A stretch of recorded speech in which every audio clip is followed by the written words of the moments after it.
Сиқырлы жүзік. Бір кедей күні бойы жұмыс істеп қатты шаршайды. Бір арша ағашын әрең кесіп құлатқанда, жоғарғы жағынан 2 жұмыртқа домалап түседі де жарылып қалады. Біріншісінен бүркіттің балапаны шығады да лезде өсіп, адам бойымен бірдей болады. Екінші жұмыртқа жарылып, одан алтын жүзік шығады. Бүркіт қанатын қағып қалады да кедейге: «Ей адам ұлы, сен мені құтқардың, мен саған мынау алтын жүзікті сыйлаймын. Бұл сиқырлы жүзік. Бірақ жүзіктен өмірінде бір-ақ рет тілек тілейсің. Тілегің орындалған соң жүзігің сиқырын жоғалтады, жай жүзікке айналады. Сондықтан тілегіңді айтпастан бұрын жақсылап ойлан. Әйтпесе, кейін өкініп жүресің» дейді. Осыны айтып бүркіт ұшып кетеді. Екінші қуаныштан жүрегі жарылардай болып үйіне қайтады. Жолда зергердің дүкеніне соғып, зергерден өз қолындағы жүзіктің қанша тұратынын сұрайды. Зергер: «2 алтындай болатын шығар» дейді. Кедей қақылдап күліп жіберіп: «Бұл жүзіктің кереметі бар, оның құнына дүниенің алтыны жетпейді» дейді.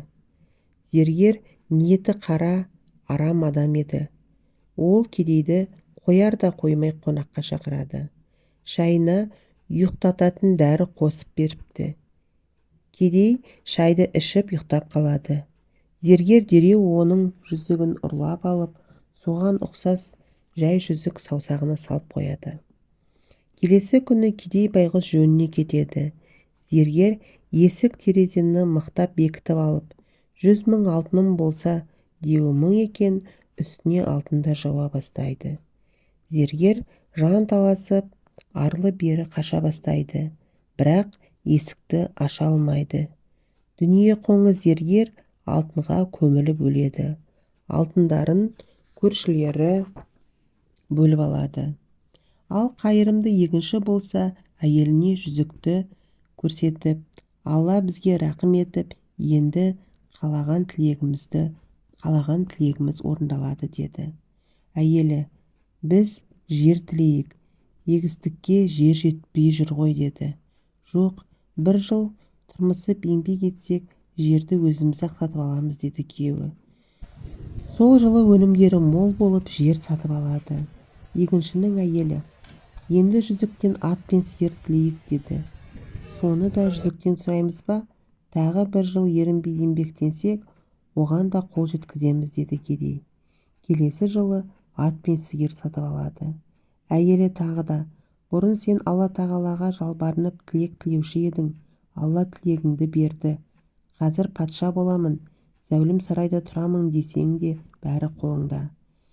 Шаршап шалдығып жүргенше рақатқа батып тыныш отырмайсың ба?» деді. Сонда егінші тұрып: «Біз әлі жаспыз, өміріміз алда. Аллаға шүкір, бізде қазір бәрі бар. Жүзіктен бір тілек сұрасақ, кереметін жоғалтады. Алдымызда қиын жағдайлар тап болмайтынына кім куә? Бізді қандай сынақтар күтіп тұрғанын қайдан білеміз» деді. Ерлі-зайыптылардың арасындағы келіспеушілік осымен бітеді. Кедейдің қоймалары жыл сайын астыққа толады. Сөйтіп ол бақытты да бақуатты отбасын құрып, мұратына жетіп, жүзіктің қажеті де болмай қалыпты. Thank you.